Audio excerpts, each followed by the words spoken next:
성도 여러분 안녕하십니까? 오늘 함께 묵상할 말씀은 로마서 1장의 내용입니다. 로마서는 바울의 3차 전도 여행을 하는 가운데 AD 58년경 고린도에서 기록했다고 알려져 있습니다. 바울은 이방 교회의 대표들과 예루살렘으로 가려던 참이었습니다. 기근에 시달리던 예루살렘 교회를 돕기 위해 이방 교회의 연보를 모아 로마의 정반대 방향으로 나아가고 있었던 것입니다. 자신은 예루살렘으로 가려고 하면서도 예루살렘에서의 일을 마친 이후에 로마를 방문하려는 목적을 가지고 먼저 로마서를 기록해서 보냈습니다. 예수 그리스도의 종 바울은 사도로 부르심을 받아 하나님의 복음을 위하여 택정함을 입었으니 이 복음은 하나님이 선지자들을 통하여 그의 아들에 관하여 성경에 미리 약속하신 것이라. 바울은 1절에서 자신이 예수 그리스도의 종이면서 부름받은 사도라고 표현합니다. 종으로 번역된 헬라어는 둘로스라는 말로 노예라는 뜻을 가지고 있습니다. 이 단어는 주인에게 예속되어 있음을 강조하는데 바울은 그리스도인이 값으로 산바된 그리스도의 소유임을 강조하고 있습니다. 하나님의 종이라는 것은 그리스도께서 값을 지불하고 산 소유물임을 기뻐하고 그분의 뜻에 굴복한다는 것을 의미합니다. 바울은 예수 그리스도를 위해 자신의 목숨조차 귀한 것으로 여기지 않는 신실하고 충성된 종으로 살고 있었습니다.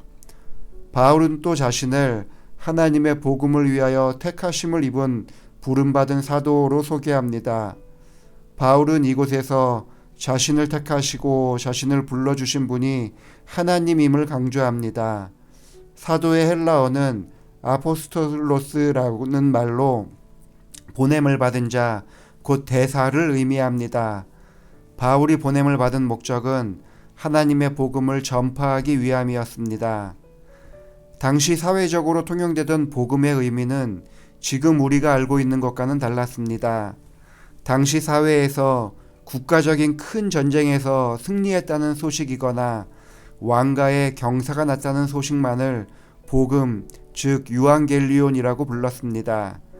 하지만 바울이 사용한 복음은 그 내용이 완전히 달랐습니다.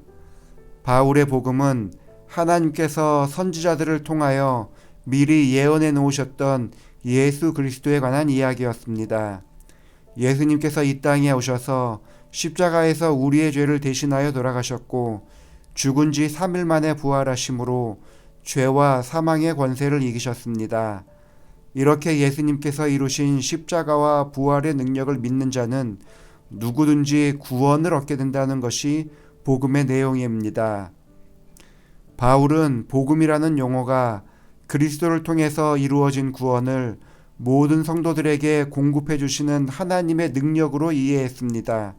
즉 복음이라는 것은 단순히 지식적이며 교리적인 것이 아니라 그리스도가 지닌 생명의 풍성함을 하나님의 자녀들이 공급해서 그것을 누리는 것을 의미합니다. 복음의 능력은 로마서를 보는 동안 계속해서 나타날 것입니다. 오늘 말씀드리고 싶은 복음의 능력은 11절과 12절에 나타나 있습니다. 내가 너희 보기를 간절히 원하는 것은 어떤 신령한 은사를 너희에게 나누어 주어 너희를 견고하게 하려 함이니 이는 곧 내가 너희 가운데서 너희와 나의 믿음으로 말미암아 피차 안위함을 얻으려 함이라. 바울은 복음 때문에 로마 교인들을 만나고 싶어 했습니다. 그 이유는 12절에 있는데 피차 안위함을 얻으려 한 것이었습니다. 여기서 바울은 자신이 일방적으로 복음을 전하는 자, 자기가 일방적으로 은혜를 나누어 주는 자라고 여기지 않고 로마 교회에게 은혜를 받는 자라고 한정짓지 않았습니다. 바울은 교만하지 않았습니다. 서로가 말씀 안에서 부르심에 합당하게 행할 때에 서로 간의 역할을 충실하게 수행하며 서로가 안위함을 얻게 될 것이라는 기대를 기꺼이 표현하고 있습니다. 복음은 일방적이지 않습니다. 복음을 먼저 가진 자가 다른 이들에게 전할 수는 있지만 나중에 복음을 가진 사람들도 먼저 가진 자들을 위로할 수 있는 것이 복음의 능력입니다. 복음의 능력은 서로가 서로에게 그리스도의 향기를 나타내며 서로가 서로에게 위로와 격려가 되게 만드는 것입니다. 교회에서 종종 듣곤 하는 이야기가 사람 보고 교회에 나오는 것이 아니라 하나님 보고 교회에 나오는 것이라는 이야기입니다. 이 말이 그럴듯하기는 하지만 꼭 맞는 말은 아닙니다. 목사도 교회에 나오면 사람밖에 보이지 않습니다. 다만 교회에 나오는 성도님들의 모습을 통해서 위로를 얻고 하나님을 발견할 때가 많이 있습니다. 저렇게까지 어렵고 힘든 상황에서도 말씀과 기도로 이겨내고 교회에 나오시는 성도님들의 모습을 통해서 하나님을 발견하고 그런 모습 가운데 피차 안위함을 얻게 되는 것입니다. 그리스도인의 교제가 이러해야 합니다.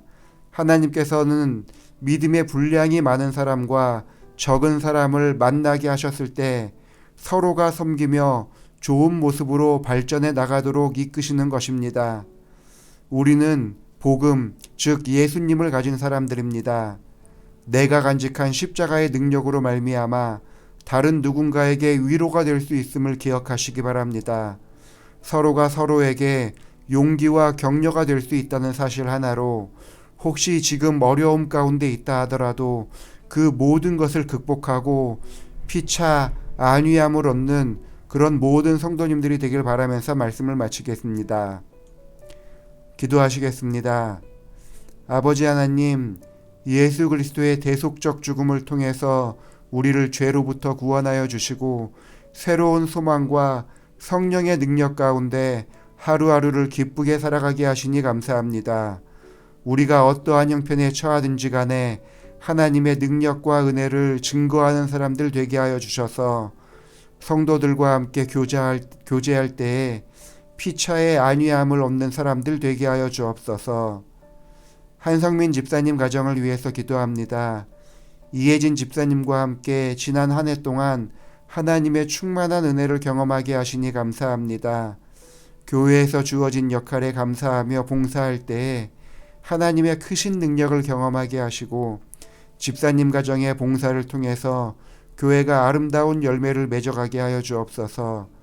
특별히 예담이와 새로 태어난 다엘이가 건강하게 성장하게 하여 주셔서 아이를 선물로 허락하여 주신 하나님께 감사하며 살아가게 하여 주시고 이 아이들이 교회의 희망으로 잘 자라나게 하여 주옵소서. 올 한 해에도 모든 것이 하나님의 은혜였음을 고백하는 한 해가 될 수 있도록 집사님 가정을 주의 은혜로 충만히 보호하여 주시고 인도하여 주시옵기를 예수님의 이름으로 기도합니다. 아멘.